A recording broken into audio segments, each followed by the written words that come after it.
My dear students,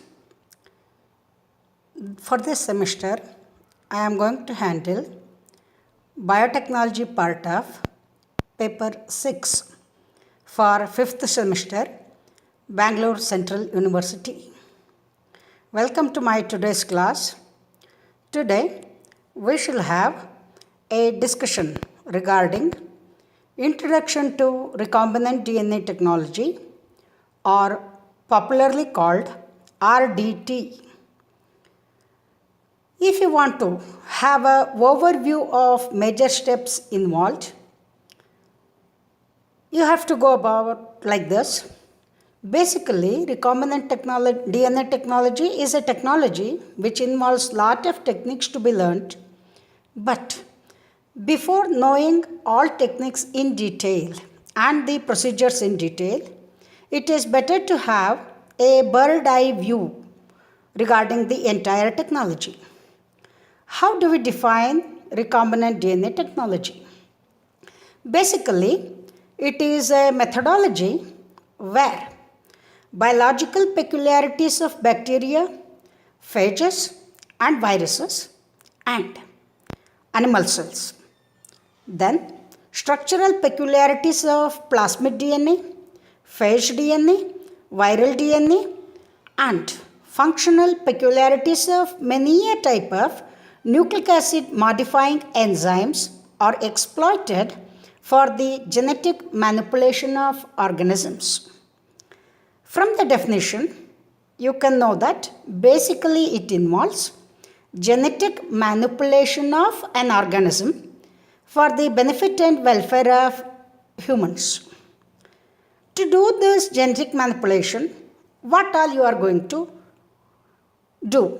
First thing, you have to exploit the biological peculiarities of bacteria, phages, and viruses, and so also animal cells. Then secondly, you have to exploit structural peculiarities of plasmid DNA, phage DNA, viral DNA. Then thirdly, you have to exploit functional peculiarities of many types of nucleic acid modifying enzymes.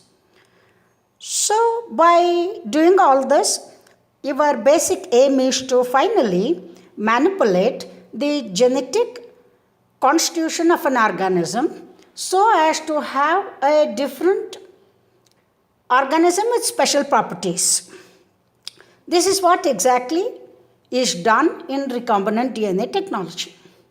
This technology, whatever be the case, involves basic steps which we are going to learn today, and later each step will be learnt in detail. What are the steps?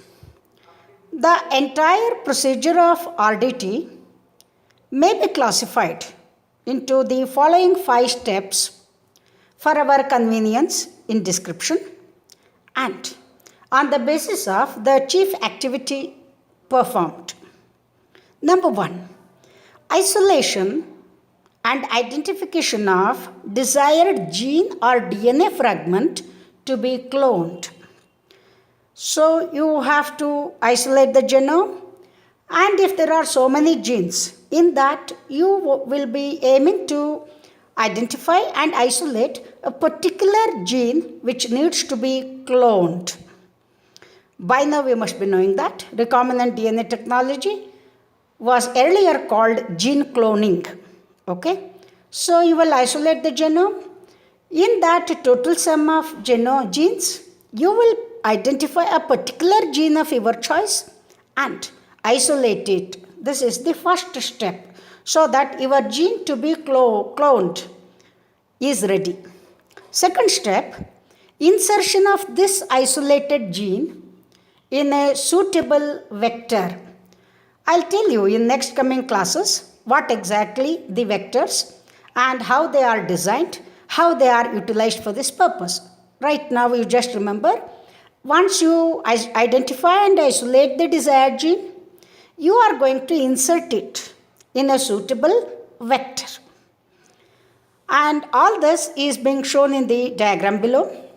And then thirdly, this vector which carries the gene of your choice, is introduced into a suitable organism called the host, and this process is known as transformation.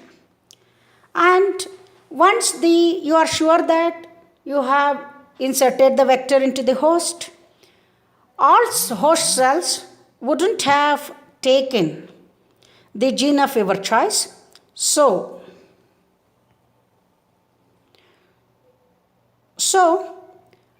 what you have to do is you have to screen and select the transformed host cells. Then once the screening is over, you will select those particular host cells which carry the gene of your choice, and then you have to multiply or you can express the gene, or you can integrate it, followed by expression of the introduced gene in the host. So whether you multiply or express it or integrate it depends upon your purpose of work.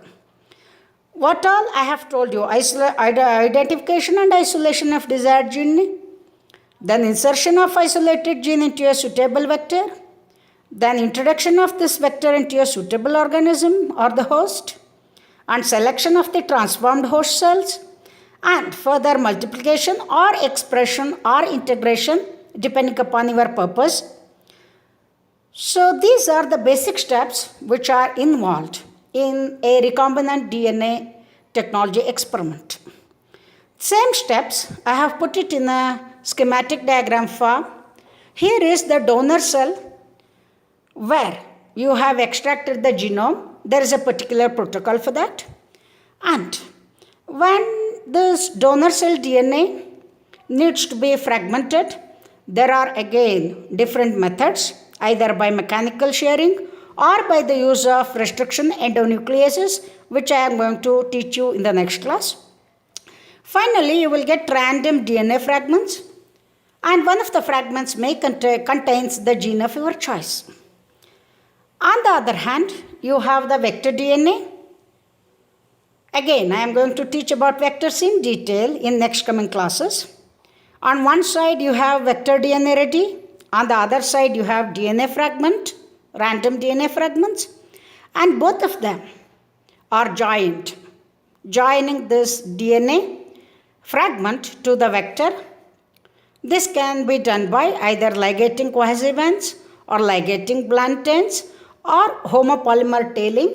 These are all basic technologies which you need to learn in detail.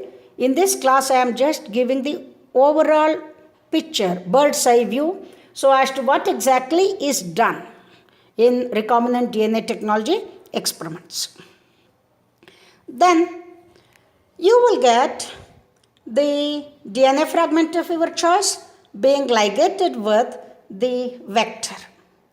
And then, so when you link the cohesivans, finally you will get a recombinant DNA molecule. Your recombinant vector or recombinant DNA molecule is ready, and this needs to be introduced into the recombinant molecule in the host cell. That is, introduction of the recombinant molecule into the host cell. This is the next step, and the process is called transformation. Here we have a bacterial cell, and which serves as the host, and your vector containing the DNA of your choice is put it into this host cell, and later you will select those bacterial cells which have taken the vectors containing the DNA of your choice.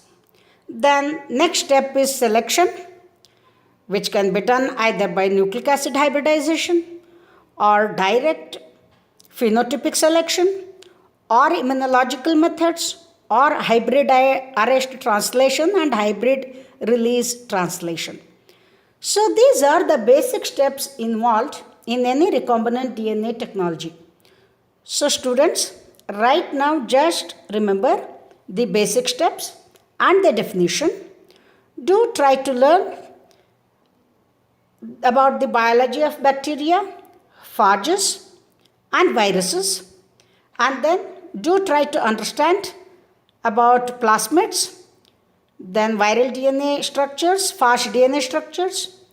Do try to understand about peculiar nucleic acid modifying enzymes like restriction endonucleases, DNA ligases, alkaline phosphatases, etc. And then just have a brief idea like this regarding what exactly is being done in recombinant DNA technology. In due course of time, I am going to teach about the requirements and how exactly it is done and how exactly the technology finds applications in different areas. Thank you so much for your patient listening. Study well, stay blessed.